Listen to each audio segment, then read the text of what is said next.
서울특별시장 오세훈입니다. 지난 10월 29일 이태원에서 발생한 사고의 희생자분들의 명복을 빕니다. 유가족분들에게는 깊은 위로의 말씀을 드리고 현재 치료를 받고 계신 부상자분들도 조속히 쾌차하시기를 간절히 기원합니다. 먼저 시민의 생명과 안전을 책임지는 서울특별시장으로서 이번 사고에 대해 무한한 책임을 느끼며 깊은 사과의 말씀을 드립니다.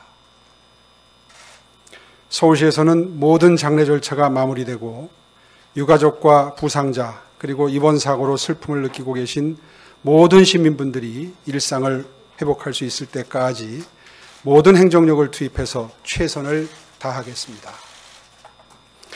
현재 장례를 치르고 계신 유가족들께 전담 공무원을 배치해서 도와드리고 있고 이번 사고로 마음에 큰 상처를 입으신 분들을 위한 전문가 심리치료도 지원하고 있습니다.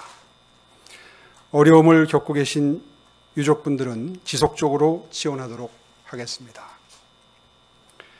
많은 사람들이 밀집하는 장소나 행사에 대해서도 안전사고 위험이 없도록 지금부터 촘촘히 챙기고 정부와 함께 관련 제도를 완비할 수 있도록 최선의 노력을 다해 나가겠습니다. 이와 같은 참담한 사고가 다시는 발생하지 않도록 대책을 마련하겠습니다. 위기의 순간에 응급구호에 동참해 주신 시민 여러분, 사고 현장의 구급대원들, 부상자 치료에 힘써 주시고 계시는 의료진들, 그리고 유가족을 지원 중인 관계 공무원분들의 헌신적인 노고에 감사드립니다. 다시 한번 시민 여러분께 죄송하다는 말씀을 드립니다.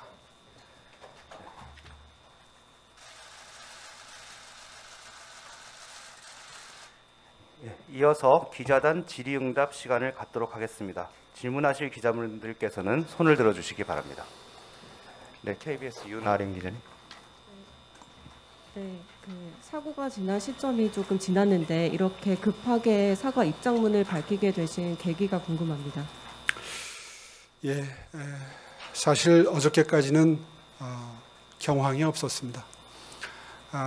기억하시다시피 귀국 첫날 귀국하고 현장을 방문하고 또 병원을 방문하고 그리고 아시다시피 회의가 연이어 있었습니다. 또 어제도 여러 번의 회의가 있었고 또 치료받고 계신 분들 찾아 뵙느라고 정말 경황이 없었습니다.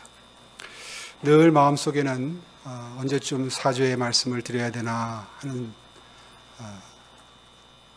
고민이 있었는데요. 오늘 아침에 결심이 섰습니다. 아침에 어저께 찾아뵀던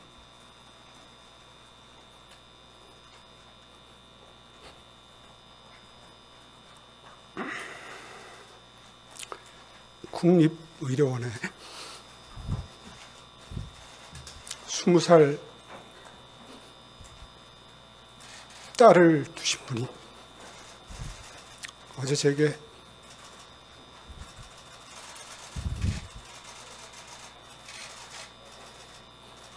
어제 위로의 말씀을 전하자 우리 딸은 살아날 거다 그렇게 믿고 있다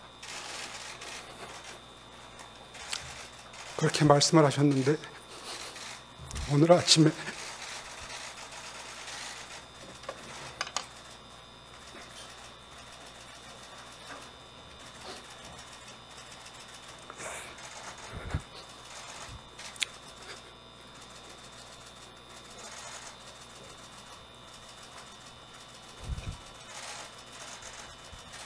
돌아가셨다는 말씀 들었습니다.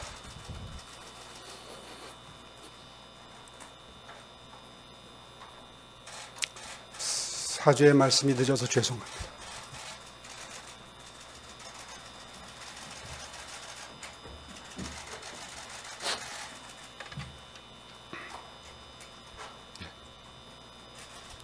네, 한국일보 최다운 기자님.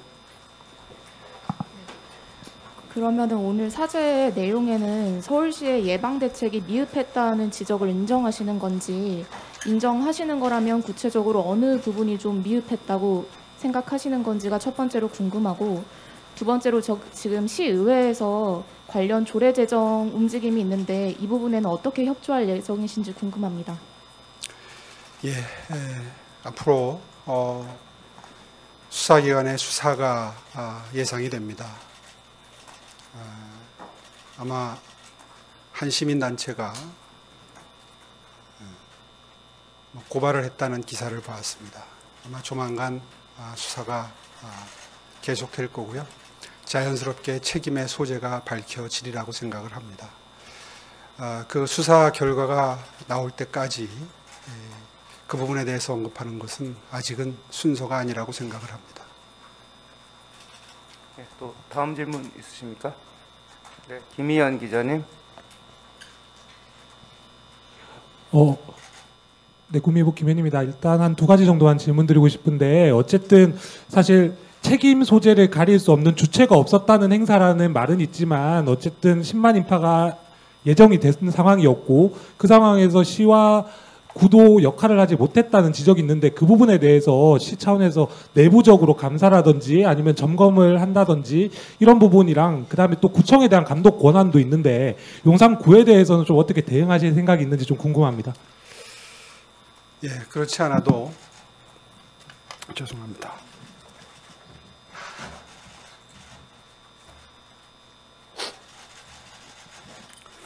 그렇지 않아도 그 부분에 대해서 논의가 있었습니다. 그래서 감사 파트 쪽에 알아보니까 자치사무의 경우에는 저희가 감사하기가 어렵다 하는 의견이 있었습니다. 아직까지 그 부분에 대해서 정확한 최종적인 판단을 내릴 수가 없습니다. 추후에 좀 더 법률적인 검토를 거쳐서 자치구에 대해서 감사를 할 수 있는지 결정하도록 하겠습니다. 자체적으로 우리 부서에서 책임을 다한 바가 있는지 없는지는 자체적으로도 조사를 하겠지만 아마도 결국 수사로 결론이 나게 될 것 같습니다.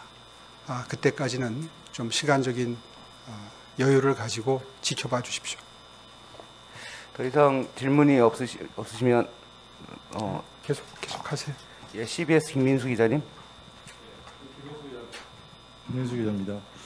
이번 이태원 참사 관련해서 여러 원인이 제기가 되고 있습니다만, 결과적으로는 이제 재난 컨트롤 타워가 좀 부재하지 않았냐, 이런 지적이 제기가 됩니다. 물론 다중이 갑작스럽게 모이는 공간을 예상하기 어렵다, 주체가 없다라는 것도 있지만, 최근에 이제 이전 정부의 청와대 위기관리센터가 정부 용산 이전으로 해서 이제 그런 시스템이 무력화됐다는 지적도 있고, 사고 발생부터 대응과 처리 과정 이르기까지가 좀 유기적이지 못했다, 이런 것이 대표적으로 지난 폭우 대비와 관련된 지적도 있었고요. 근데 서울시 같은 경우에는 그와 좀 비슷한 전임시장이 구축한 시민시장실이 그런 비슷한 시스템으로 운영이 됐던 것으로 알고 있습니다. 그래서 임기를 시작하시면서 해당 시스템을 가장 먼저 좀 폐기를 하시면서 다양한 위기 재난 상황에 실시간으로 좀 대응할 수 있는 부분이 좀 불비하지 않았느냐, 이런 얘기가 있는데, 그런 것과 이제 별개로 또 오 시장님 이후에 이런 실시간 위기 관리 시스템을 충분하게 구축하고 이제 활용하고 계시는지, 혹은 좀 불비하다면 관련된 시스템을 좀 더 보완할 계획이 있으신지, 이걸 좀 궁금합니다. 예, 이런 대형 참사가 벌어졌기 때문에 그렇지 않아도 안전총괄실의 존재 이유, 그리고 그 구성, 그리고 각자의 역할 분담에 대해서 지금 들여다보고 있습니다. 아마도 앞으로 기구 개편이나 임무를 부여함에 있어서 변화가 있지 않을까 이렇게 생각합니다. 그리고 아울러서 오늘 국무회의에서도 말씀이 나왔었습니다마는 지자체와 경찰 간의 유기적인 협조 체제가 구축되는 것이 매우 절실하다, 앞으로 더욱더 중요하다 하는데 의견이 모아졌습니다. 따라서 서울시와 경찰이 어떻게 앞으로 유기적인 협조 체제를 더욱더 촘촘하게 만들어 갈지에 대해서 논의가 있을 겁니다. 또 질문이 있으십니까? 네. 그러면 더 이상 질문이 없으신 것으로 보고 오늘 발표를 이상으로 마치도록 하겠습니다. 참석해 주셔서 감사합니다.